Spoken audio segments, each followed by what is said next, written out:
시인 문은희 씨가 쓴 시로 시작하도록 하겠습니다. 직접 읽으시겠어요? 당신을 사랑하는 사람이라고 하는 시인데요. 네. 당신을 사랑하는 사람이 100이라면 그중 하나는 나입니다. 당신을 사랑하는 사람이 10이라면 그중 하나는 나입니다. 당신을 사랑하는 사람이 하나뿐이라도 바로 그 사람이 나입니다. 당신을 사랑하는 사람이 하나도 없다면 그건 내가 이 세상에 없는 까닭일 것입니다. 한 사람을 사랑하는 마음도 이렇게 강력하게 표현할 수 있다라고 하는 것을 우리는 확인해 볼 수 있지요. 오늘 시편 119편을 통하여 저자가 하나님을 얼마나 사랑하는지에 대해서 함께 공감하며 또 우리도 그러한 시인의 마음을 따라 하나님을 경배하고 또 하나님을 사랑한다고 고백하는 시간이 되기를 원합니다. 오늘 시편의 저자는 감탄문으로 그의 노래를 시작하여 감탄문으로 그의 노래를 마감하고 있습니다. 오, 내가 얼마나 주의 법을 사랑하는지요. 주의 말씀이 내 입에 어쩌면 이렇게 달콤한지요. 여러분은 여러분의 삶에서 언제 이렇게 감탄의 고백을 한 적이 있으신지요? 우리는 하루하루 살면서 이렇게 감탄사를 연발할 수 있는 마음이 준비되어 있는 것일까요? 요즘은 이같이 기쁘고 즐거운 감탄사를 발산할 만한 시절이 아닌 것 같습니다. 우리의 삶이 너무 피곤해 있기 때문에 어쩌면 이런 감탄사가 나타나고 있지 않은지도 모르겠습니다. 감탄사가 나타난다라고 하는 것은 삶에 활력이 있다는 뜻이지요. 거꾸로 이야기해도 말이 될 것입니다. 즉 삶에 활력이 있게 되면 감탄사가 생겨난다라고 하는 말입니다. 때로 이런 감탄사는 충동적으로 나타나기도 합니다. 아름답다, 신기하다, 멋지다. 호기심을 채우는 충동이 경험될 때 감탄사를 바라기도 하지요. 그러나 더 나아가 마음속에서 오랫동안 농축된 생각이 터져 나올 때 진정한 의미의 감탄사가 터져 나오게 됩니다.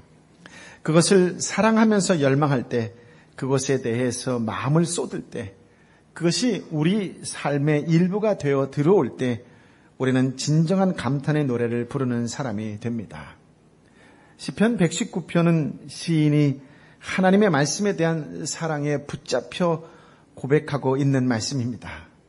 여러분, 신앙이란 무엇일까요?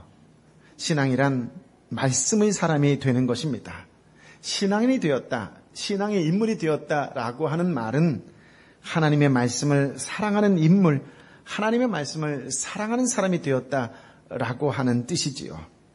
하나님의 말씀을 사랑하지 않고 사랑함이 없는 상태에서 스스로 신앙인이다라고 이야기한다면 때로는 잘못일 수 있습니다.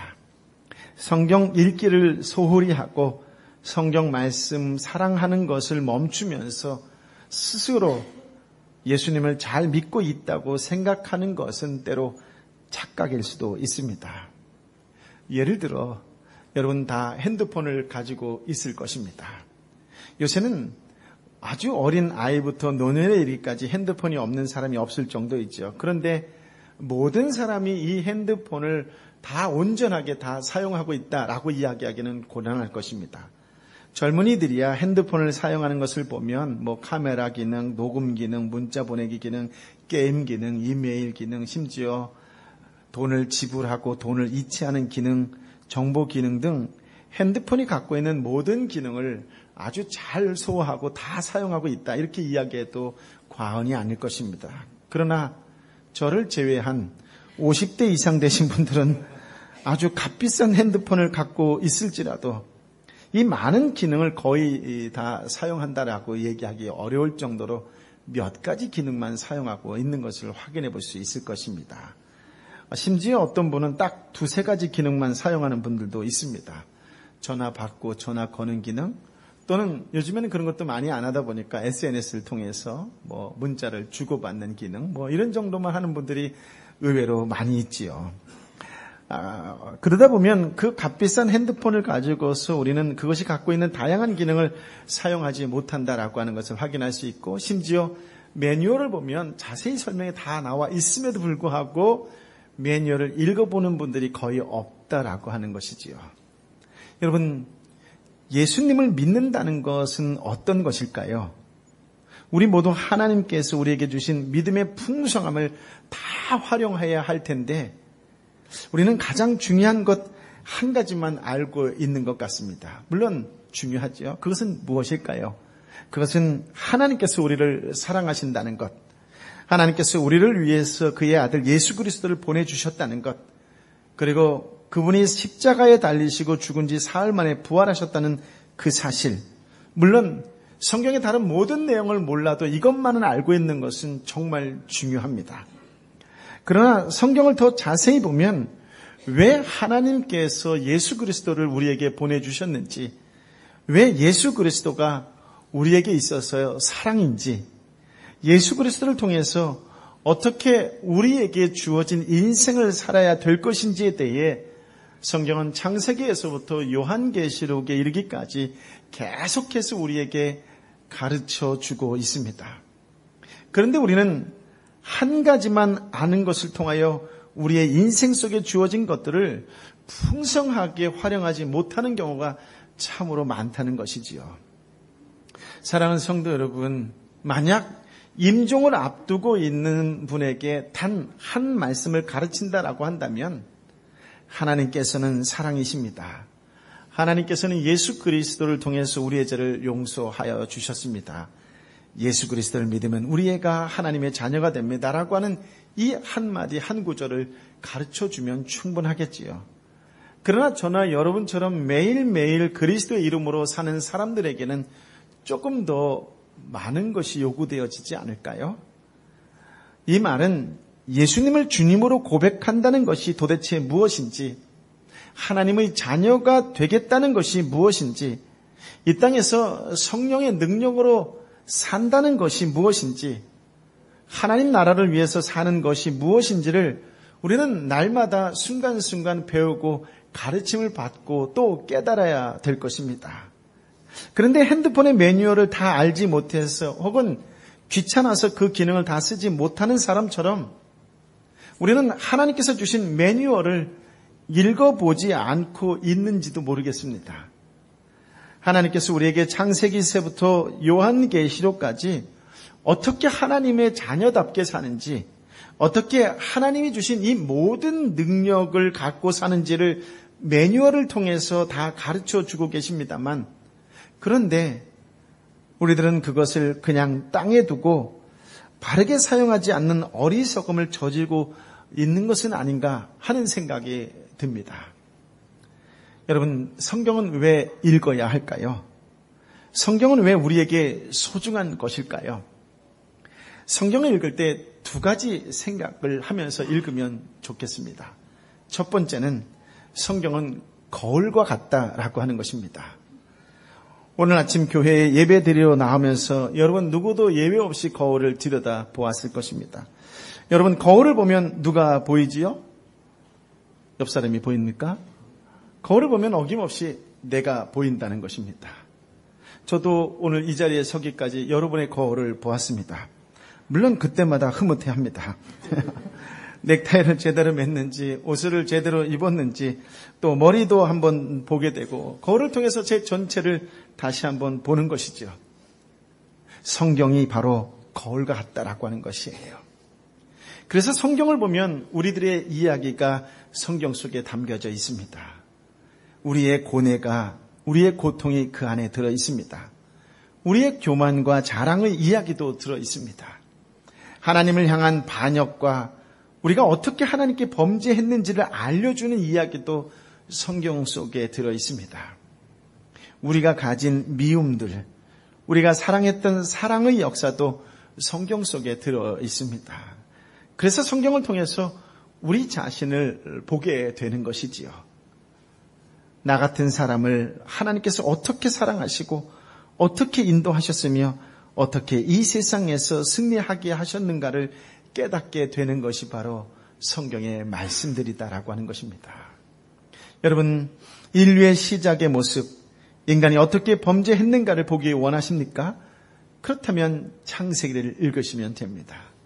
만약 여러분 가운데에 새로운 삶의 출발을 원한다면 출애굽기를 읽어도 좋습니다. 인간의 고뇌와 고통이 얼마나 큰지, 그 고통과 고난 속에서도 하나님께 찬송하고 하나님께 감사하고 하나님께서 주신 은혜를 기뻐한 믿음의 사람들을 보기 원한다면 시편을 읽으시면 됩니다.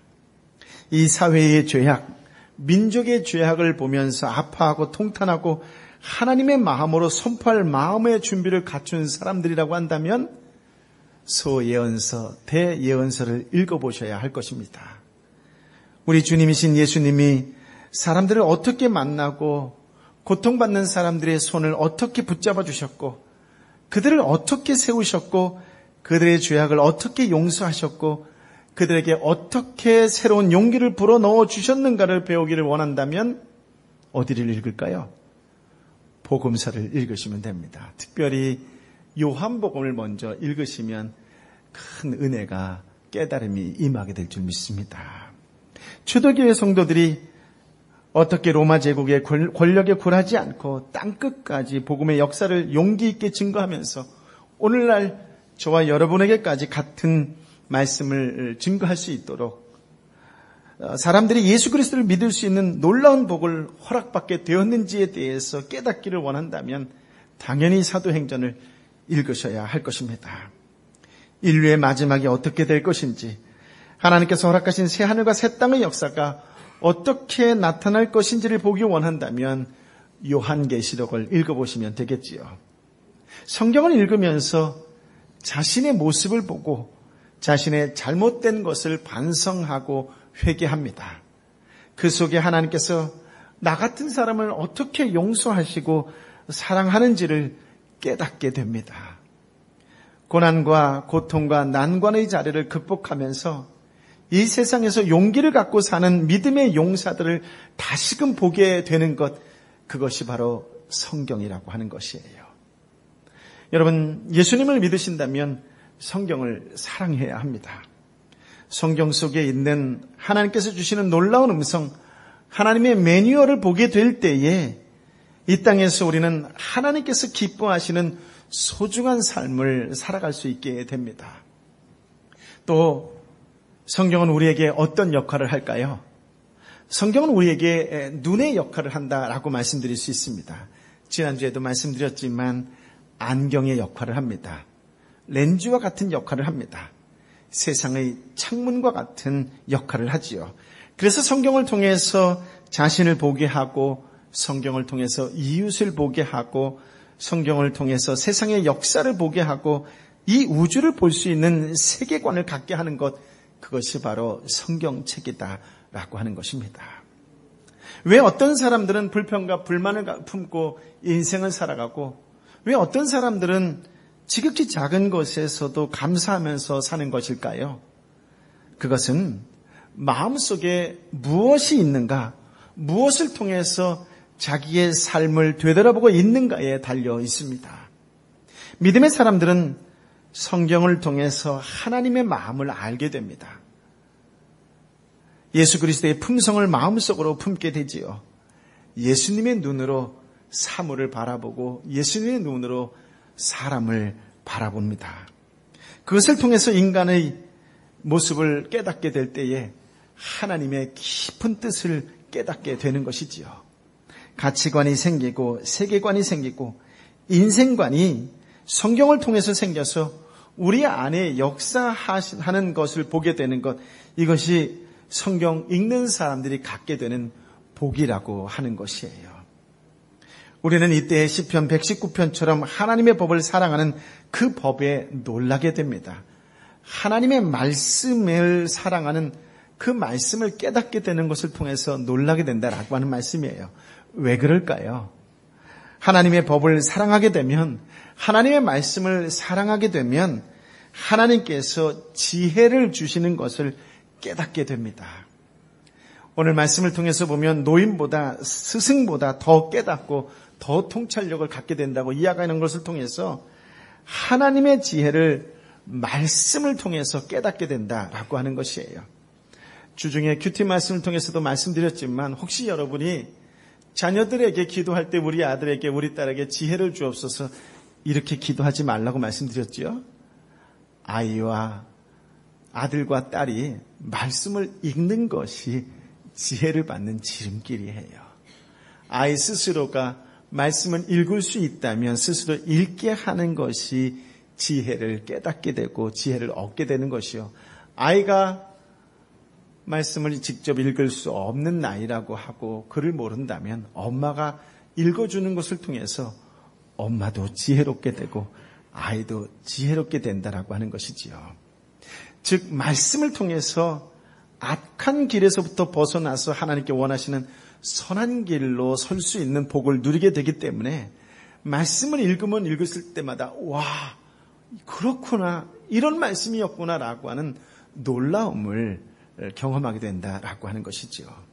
하나님 주님의 말씀의 맛이 어찌 이리 단지요. 하나님 어떻게 내가 주의 말씀을 사랑하게 되었는지요. 그러면서 하나님께 감사할 수 있는 사람이 되는 것이에요. 사실 시편 119편에 주의 말씀이 달다라고 하는 것은 깨달았다라고 하는 말이에요. 은혜를 경험했다라고 하는 말씀이에요.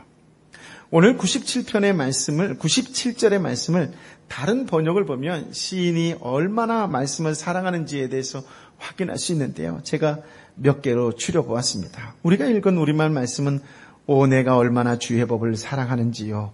내가 하루 종일 그것을 묵상합니다. 개역개정은 내가 주의 법을 어찌 그리 사랑하는지요. 내가 그것을 종일 작은 소리로 읊조리나이다. 공동번역은 당신의 법이 너무나도 사랑스러워 자나깨나 나는 그 말씀을 되새깁니다. 표준세번역은 내가 주의 법을 얼마나 사랑하는지 온종일 그것만을 깊이 생각합니다. 시인은 마치 사랑에 빠진 사람처럼 그 사랑의 대상에 대해서 묵상하고 그것 때문에 감사하고 그것 때문에 자신을 이만큼 사랑해 주시고 지혜를 주시는 하나님을 향하여 노래하는 시인을 보게 된다라고 하는 것이지요. 그렇습니다. 여러분 이렇게 하나님의 말씀을 사랑하고 또 하나님의 말씀을 고백하면서도 때에 따라 어느 순간 매너리즘에 빠질 때가 있어요. 왜 그럴까요? 사랑이 멈추게 되면 누구도 예외 없이 매너리즘에 빠지게 됩니다. 이렇게 되면 삶이 피곤하게 됩니다. 삶이 틀에 박히게 되고 삶이 상투적으로 변하게 됩니다. 이 매너리즘이라고 하는 말을 사전적 의미로 어떻게 설명해 놓았는지를 제가 확인해 보았더니 이렇게 되어 있더라고요. 일정한 기법이나 형식 따위가 습관적으로 되풀이되어 독창성과 신선한 맛을 잃어버리는 경향성이다라고요. 이것을 이렇게 적용해 보았습니다. 일하는 것이 매너리즘에 빠지면 직장에 가기 싫은 것입니다. 인간관계의 매너리즘에 빠지면 사람 만나는 것을 부담스러워하고 싫어하게 되겠지요. 부부관계의 매너리즘에 빠진 것을 일컬어서 뭐라고 부를까요? 저는 아직 경험해보지 못했지만 권태기가 오는 것입니다. 식상해지고 틀에 박히게 된다라고 하는 말입니다. 여러분 하나님의 관계도 매너리즘에 빠질 때가 있어요. 사랑이 식으면 매너리즘에 빠진다 그랬잖아요. 그러면 이럴 때 어떻게 해야 될까요? 매너리즘에서 벗어날 수 있는 길은 무엇일까요? 라고 하는 질문입니다. 그것은 다시 본질로 돌아가는 것이에요. 다시 하나님의 말씀을 읽어나가는 것입니다.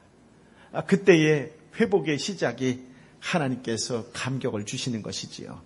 우리 마음속에 라고 감탄사를 허락해 주십니다. 그리고 다시 사랑을 회복하게 해주시는 것입니다. 여러분 육체적인 욕구와 영적인 욕구는 조금 다르다라고 하는 것 혹시 여러분 구별하실 수 있으시겠어요? 욕구는 욕구인데 그 나타나는 현상이 전혀 다르다라고 하는 것입니다. 육체는 밥을 먹지 않으면 배고픔을 느끼게 되지요. 먹지 않으면 누구도 예외 없이 배고픕니다. 반대로 먹으면 먹을수록 배가 불러지고 그러면 더 이상 먹지 않게 되는 것이 육체적인 반응이지요. 그런데 영혼의 반응은 어떨까요? 영혼의 반응은 그 반대라고 하는 것이에요. 영적으로 충만하다라고 하는 것은 무슨 뜻일까요? 다른 말로 영적으로 배고프다라는 뜻이에요. 영적으로 갈급하다라고 하는 뜻이지요. 영적으로 하나님의 말씀을 사모한다라고 하는 뜻이에요. 이상하게도 말씀을 읽지 않고 기도하지 않는다고 영은 배고플까요? 배고프지 않을까요?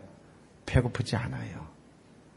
영이 피폐해지고 있는데도 배고픈 줄을 모릅니다. 내면의 세계는 파괴되고 있는데 영적으로 하나님을 더 갈급하게 찾는 것이 아니라 자기 욕심만 채워 나아가는 것이 바로 영의 배고픔이라고 하는 것이에요. 그러나 영적으로 충만한 사람들은 하나님의 사랑을 더 사모합니다. 기도하면 할수록 더 기도하게 됩니다. 하나님을 사랑한다고 고백하면 더 사랑하게 됩니다.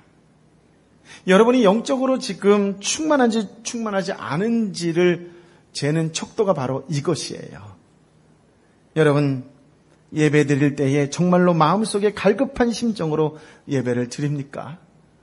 이 땅에서 예배 드리는 것이 정말로 여러분은 감격이 되고 감동이 되고 사모하는 마음이 생깁니까? 주변에 보십시오. 예배를 드리고 싶어도 드리지 못하는 사람들이 얼마나 많은데 그런 상황 환경 속에 우리가 버젓이 예배 드리고 있는데 정말로 사모하는 마음으로 예배를 드리고 있느냐라고 하는 것입니다. 하나님의 말씀을 듣고 읽는 즐거움이 여러분 한 사람 한 사람을 붙잡고 있습니까? 하나님, 나 같은 사람이 어떻게 예수님을 믿게 되었나요? 하고 하나님을 향하여 감사하고 찬양하게 되면 그 사람은 영적으로 갈급한 사람인 동시에 영적으로 충만한 사람이다라고 말할 수 있습니다. 그러나 오히려 예배드리는 것이 싫어지고 말씀 읽기가 지겨워지고 기도하는 것이 도대체 나와 무슨 상관이 있는가 하고 여겨지면 영적으로 무너지는 때입니다. 영적으로 충만하지 못한 때이지요. 영적인 내면 세계가 다 망가지는 때입니다. 그런 점에서 영적으로 충만해지려고 하는 사람들은 하나님의 말씀에 대한 사랑과 사모함이 있어야 합니다. 특별히 오늘 말씀에서는 뭐라고 하고 있지요? 내가 얼마나 주의 법을 사랑하는지요 라고 이야기합니다. 그런데 이 문장에서 정말 중요한 한 단어를 혹시 발견하셨나요? 이 말씀은 우리가 이렇게 이야기하지 않고 내가 라고 이야기하고 있어요. 여러분, 신앙은 공동체성이 있는과 동시에 개별성이 있어야 되겠지요. 신앙이란 늘 우리입니다. 우리. 그래서 하나님도 우리 하나님 이렇게 부르잖아요. 그러나 신앙에 더 깊이 들어가면 들어갈수록 다시 나를 생각하게 됩니다. 신앙은 나의 하나님이에요. 신앙은 나의 경험입니다. 신앙은 나의 고백이요, 나의 찬양이요, 나의 노래인 것이지요. 우리는 때로 우리라고 하는 공동체 속에서 너무 쉽게 숨어 들어가는 때가 있습니다. 신앙은 개별적으로 고백하지 않고 자신을 잊어버리고 그냥 적당히 만족하는 경향이 우리에게 있다라고 하는 것이에요.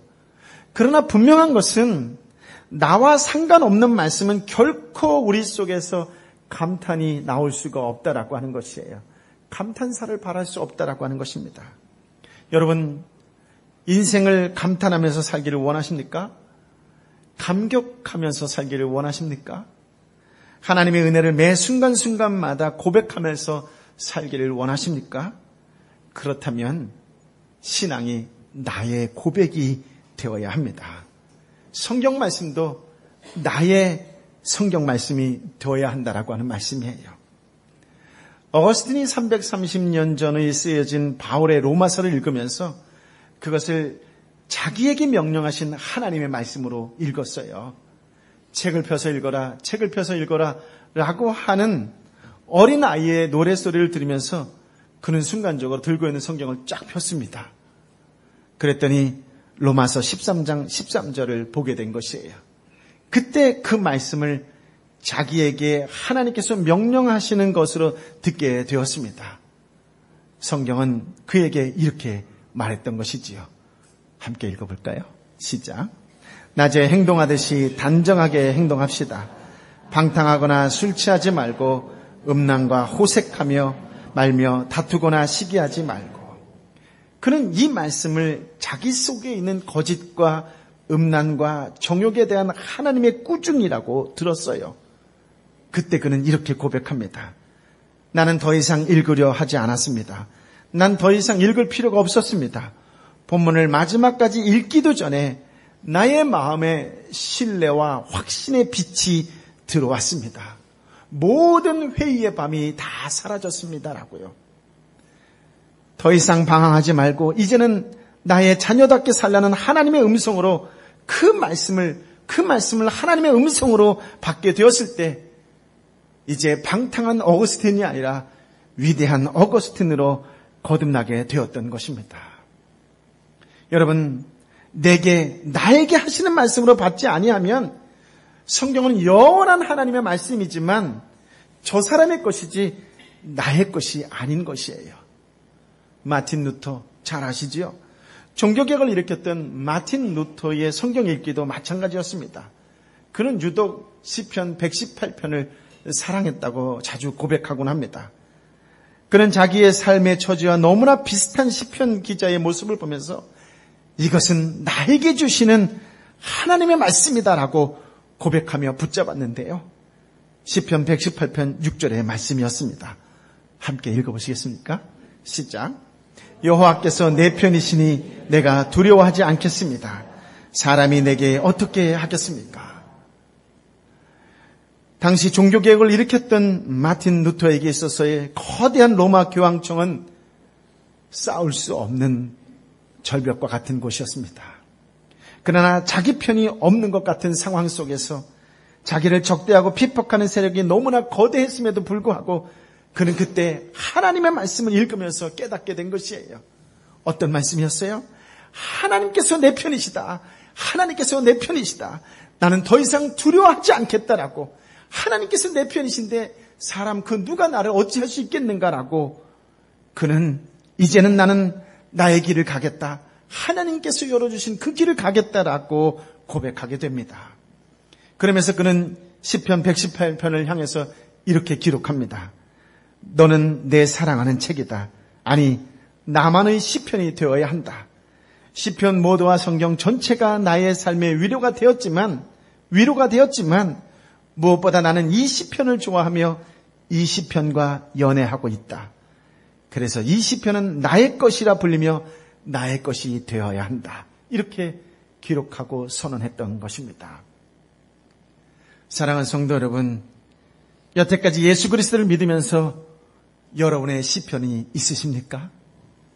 여러분의 성경책이 있으십니까? 아침부터 저녁 늦게까지 노래하는 하나님의 말씀이 여러분에게 있으십니까? 라고 질문 드리는 것입니다. 나와 상관이 없으면 하나님의 말씀의 능력이 나에게 나타나지 않아요. 내 안에 노래가 나타나지 않습니다. 내 안에 감탄사가 나타나지 않는 것이에요. 저는 습관처럼 하고 있는 매일매일의 모습이 있는데요. 저녁에 잘 때면 시편 18편 1절을 되뇌이곤 합니다. 암송하는 것이죠. 이미 여러 번 말씀드려서 알고 계시겠지만 나의 힘이 되신 여호와여 내가 주를 사랑합니다라고 고백을 합니다. 아침에 눈을 뜨면 마가복음 1장 11절의 말씀을 암송해요. 너는 내 사랑하는 아들이다. 내가 너를 기뻐한다라고요. 그리고 하루를 지내면서 사도 바울의 고린도전서 2장 2절의 말씀을 마음속으로 되뇌이곤 합니다. 내가 여러분 가운데서 예수 그리스도 곧 십자가에 못 박히신 그분 외에는 아무것도 알지 않기로 작정했기 때문이다 라고 하는 말씀입니다. 그리고 주님의 몸된 교회를 생각하면서 이사야 58장 12절의 말씀을 가장 많이 되뇌이고 또 암송하고 선포하곤 합니다. 함께 읽어보실까요? 시작. 내 자녀들이 옛 폐허를 재건하고 대대로 버려진 기초를 세울 것이다. 사람들이 너를 부서진 성벽을 다시 세우는 사람, 거리를 사람 살도록 만든 장본이라고 부를 것이다. 저는 저희 아들, 딸들 바라보면서도 그렇지만 교회에서 또는 길거리에서 아이들을 바라보고 또 아는 교인들을 바라볼 때마다 되뇌이는 말씀이 바로 이사야 58장 12절의 말씀이에요. 주님, 내 아들, 딸이 옛 폐허를 재건하고 대대로 버려진 기초를 세우는 아들, 딸이 되게 해주세요. 사람들이 너를 부서진 성벽을 다시 세우는 사람, 거리를 사람 살도록 만든 장본이라고 부르게 해주세요라고 고백합니다. 여러분, 이 일에 우리 아이들이 쓰임받을 수 있다면 이보다 더 큰 복이 어디 있겠습니까? 세상 사람들은 일을 하면서도 세상을 바라보면서 불평불만하면서 원래부터 이랬다라고 이야기하고 있지만, 그러나 신실한 그리스도인은 부서진 성벽을 다시 세우는 사람이라고, 사람 살도록 만드는 장본인이라고 고백하면서 그 세상 속에서 오히려 감사하며 기꺼이 헌신하며 때로는 희생하며 그 일을 감당하는 것이에요. 그 사람을 일컬어 그리스도인이라고 말하는 것이에요. 여러분의 마음, 여러분의 입술은 어떤 입술, 어떤 마음입니까? 사소하고 조그마하고, 아니 나에게는 너무나 크게 다가오는 억울한 사건이기 때문에 나도 세상 사람과 똑같이 반응하는 사람입니까? 아니면 그럼에도 불구하고 그렇기 때문에 나부터라도 이 부수어지고 어그러지고 부패한 사악한 세상을 바로 세우는 하나님의 사람, 그걸 일으켜 세우는 장본인이 되겠다라고 결단하며 입을 열고 마음을 열며 살아가는 사람이십니까? 하나님의 말씀을 마음속에 되새기면서 살아가는 사람이라고 한다면 오늘 분명 다른 기도를 드릴 것입니다. 저는 이런 기도를 종종 드립니다. 하나님, 주님의 몸된 교회를 다시 영적으로 부흥시켜 주시옵소서. 이 땅 위에 소망이 되는 교회가 되게 하여 주옵소서. 하나님의 역사를 이루는 성도들이 주님의 몸된 교회를 통해서 나타나도록 하나님께서 은혜를 베풀어 주시옵소서라고 기도합니다. 사랑하는 성도 여러분, 여러분의 기도는 무엇입니까? 여러분의 찬송은 무엇입니까? 세상 사람들은 구원이 되었다고 해도 별 다름 없이 하던 대로 살아갈 것입니다. 그러나 우리는 좀 다르지 않나요? 우리는 구원이 되면 새로 개강했다는 용어를 씁니다. 새 학기가 시작되는 용어를 사용해요. 그러면서 우리는 새 학기 또 새로 시작되는 학기에는 이렇게 살아야지라고 하는 결단도 하고 결심도 합니다. 거룩한 결심, 거룩한 결단을 하는 것이죠. 저는 이번 학기에 개강과 동시에 진행하는 모든 강의에 꼭 숙제를 내주고 있습니다. 저에게 있어서는 아주 가벼운 숙제라고 생각했는데 참석하신 분들은 아주 무겁게 생각하시더라고요. 그런데 일주일밖에 되지 않았는데 참으로 미소 짓게 하고 마음 따뜻하게 하는 사건들이 일어나고 있습니다. 물론 어제 개강한 반도 있습니다. 숙제가 무엇이냐면 매일 큐티하는 게 숙제예요. 그런데 그 큐티를 이제 눈으로만 읽는 큐티가 아니라 정리를 하는 거예요. 제가 유튜브든 어떤 방법으로 올려놓으면 그걸 다시 듣고 생명의 삶 책이든 노트를 준비해서, 그래서 교회에서 이번에 노트와 필기도구도 아주 좋은 거로 사드렸습니다. 공짜로, 미엔페이. 그래서 노트에다가 오늘 내가 묵상하면서 나의 마음을 터치했고 도전을 주었고 감동이 되었고 은혜가 된 말씀을 옮겨 적으라 한 것이죠. 옮겨 적고 숙제가 뭐냐면 그것을 위챗방에 함께 공부하는 사람들 방에 올리는 거예요. 사진 찍어서 올리는 건 안 되고 반드시 내 손으로 워드를 쳐서 올리라고 하는 것이에요. 또 매일매일 성경 30분 읽고 30분 읽은 가운데에 하나님이 나에게 마음에 주신 말씀, 터치하신 말씀, 깨달아 주신 말씀, 은혜가 되는 말씀 한 구절을 노트에 옮겨 적고 또 위챗에 옮기는 겁니다. 때에 따라 어떤 분은 이런 의미에서 이런 깨달음을 주셨다고 간단한 설명도 해서 올리곤 합니다. 수요 예배도 그렇게 하고 오늘 주일 예배 들으면서 정리하고 또 집에 가서 다시 듣고 다시 묵상하고 정리해서 다시 기록해서 올리는 겁니다. 얼마나 간단한 숙제예요? 한 3-4시간밖에 안 걸리지 않겠어요? 네. 그런데 토요일 날 오시는 분은 여기에 한 가지 숙제가 더 있습니다. 직장인이기 때문에 더 편안한 마음으로 매일 50페이지씩 책을 읽고 요약해서 올리는 것입니다. 얼마나 즐거운지 이루 말할 수가 없어요. 네. 정말로 행복하게 참여하고 있습니다. 여러분, 오늘 예배 자리에 나오신 여러분 한 분도 빠짐없이 큐티 즉 말씀 묵상하겠다고 결심하는 이 시간이 되기를 예수님의 이름으로 축복합니다. 그리고 30분은 어떠한 경우라도 꼭 말씀을 묵상하겠다고 실천하는 여러분이 되시기를 예수님의 이름으로 축복합니다. 여러분, 우리가 인간적으로 냉정하게 생각해 보자고요. 하루에 30분의 말씀도 읽지 않으면서 하나님께 기도한다면 그것은 기독교인이 아니에요. 여러분, 모든 종교가 다 기도해요. 불교도 기도하고 유교도 기도하고 이슬람도 기도하고 무당도 기도합니다. 여러분보다 더 강력한 믿음으로 기도합니다. 우리가 믿음을 따라갈 수 없는 사람 2명이 있는데 목사들이 종종 농담 삼아서 얘기해요. 무당의 믿음을 못 따라가고 또 몇몇 군현하는 스님의 그 영성을 못 따라간다 이렇게 얘기해요. 무당은 돼지 갖다 놓고도 하늘의 뜻이 이루어질 거라고 믿으면서 기도합니다. 우리는 절대 그렇게 기도 못 하거든요. 벽을 보면서 동한 거 하한 거 들어가서 오로지 기도만 하면서 하늘의 뜻이 이루어질 거라고 생각하는데 어찌 우리는 그런 거 해본 적도 없기 때문에 그 사람들의 영성을 못 따라간다고 생각하죠. 그러나 오늘 말씀이 분명히 제시하고 있는 것처럼 말씀을 사랑하고 말씀을 깨닫는 것이 가장 탁월한 지혜라고 분명히 하나님께서 말씀해 주셨어요. 여러분이 진정한 해결되기를 원한다면, 여러분이 진정으로 위험한 발언이지만 승진되기를 원한다면 여러분 말씀 없이 된다고 착각하지 마세요. 오히려 예수 안 믿으면 승진이 더 빨리 될 수 있습니다. 오늘부터 예수를 믿지 말고 승진하길 원한다면 그냥 세상 방법대로 하다 그냥 그렇게 사세요. 다만 그날 죽을지도 모른다는 약점이 있지요. 그러나 진정으로 예수 그리스도를 믿는 사람이라고 한다면 우리가 어찌 30분도 말씀을 읽지 않고 하나님의 뜻이 이 땅에 이루어지기를 원하겠어요.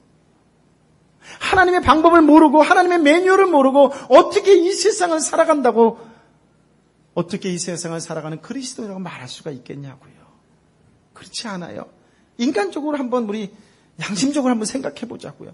뭘 요구를 하더라도 좀 미안한 마음이 좀 있어야 되지 않겠어요? 물론 그런 마음으로 기도하는 기복신앙은 아닙니다. 그러나 우리가 아버지, 살아계신 아버지, 엄마의 그 돈을 이렇게 하기 위해서도 우리가 얼마나 애교를 부르고 아양을 떠고 착한 척 갑자기 하기도 하고 그렇지 않나요?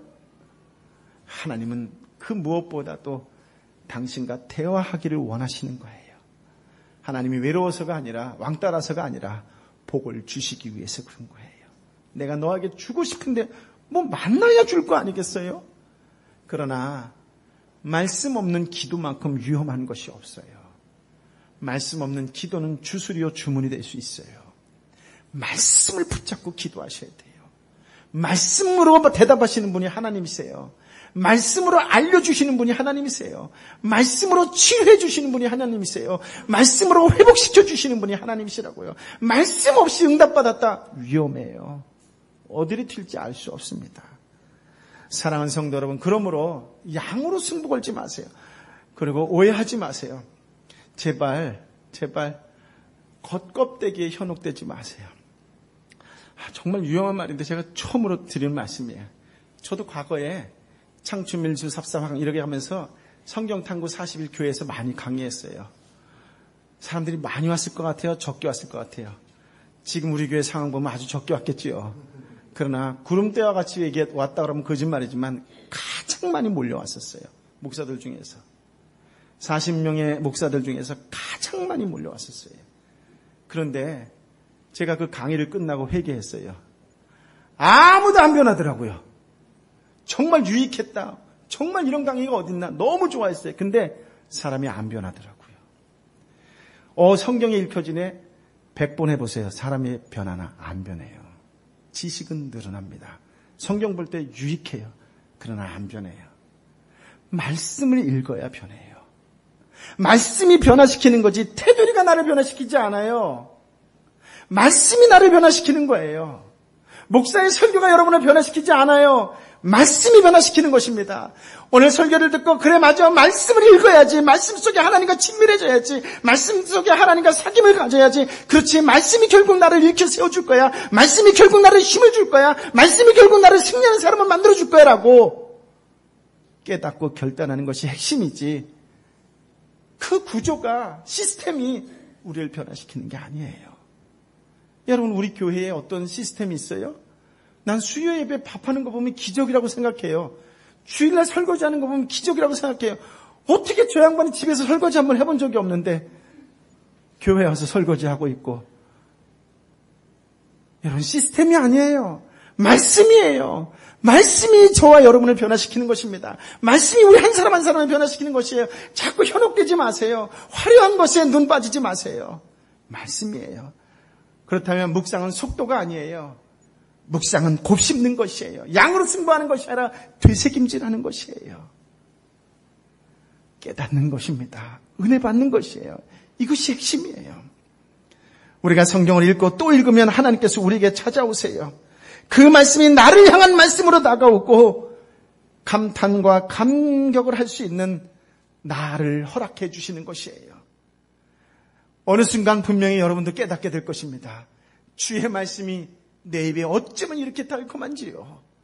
내가 얼마나 주님의 말씀을 사랑하는지요 라고 하는 고백이 시편 기자의 고백이 아니라 저와 여러분의 고백이 될 줄 믿습니다. 야고보서 4장 8절에도 하나님을 가까이 하십시오. 그러면 하나님께서 여러분에게 가까이 오실 것입니다 라고 기록되어 있어요. 사랑하는 성도 여러분, 오늘이 저와 여러분의 인생의 후반전을 살아가는 첫날이 되었으면 좋겠습니다. 말씀과 함께 매일 말씀을 묵상하겠습니다. 매일 말씀을 30분 동안 읽었습니다. 30분은 시간이 없으면 5분씩 6번 읽어도 돼요. 10분씩 3번 읽어도 됩니다. 제발 그런 고집 피우지 마세요. 나는 앉아서 30분 읽지 않으면 몸이 버리세요. 틈날 때마다 읽으시는 거예요. 제가 주중에 오늘도 가장 감동이 되었던 것은 주중에 수업을 듣는 사람인데 성경을 읽고 있더라고요. 짬을 내서 성경을 읽는 거지요. 그렇게 하는 거예요. 말씀이 있는 것이 거룩한 습관이 되는 사람, 여러분 성경 찢으세요. 성경을 찢어서 2장씩 들고 다니면서 읽으세요. 성경을 집에 고이고이 모셔놓으면 부족이에요. 그러나 찢어서 읽을 때 여러분의 고집이 찢기는 역사가 일어나게 될 줄 믿습니다. 여러분이 딱딱한 심령이 하늘부터 땅까지 갈라졌던 휘장의 역사가 여러분의 역사 가운데 일어나게 될 줄 믿습니다. 책은 또 사면 돼요. 많이 살면 많이 살수록 교회에도 유익하답니다. 생명의 말씀 찢으세요. 출근할 때 찢어서 2장 들고 가세요. 그 말씀이 위기 속에 내 남편을 살리고, 그 말씀이 위기 속에 내 딸을 살리고, 그 말씀이 우리 가정을 살린다는 것을 말씀을 통하여 경험하게 될 줄 믿습니다. 여러분 곱씹으세요. 되새김질하세요. 말씀만이 여러분의 길이요 진리요 생명 이런 것을 믿으시고 오늘부터 말씀으로 후반전을 살아가는 복된 인생이 되시기를, 그렇게 우리 주님과 친밀한 관계로 살아가시는 하나님의 사람이 되시기를 예수님의 이름으로 축복합니다. 아멘.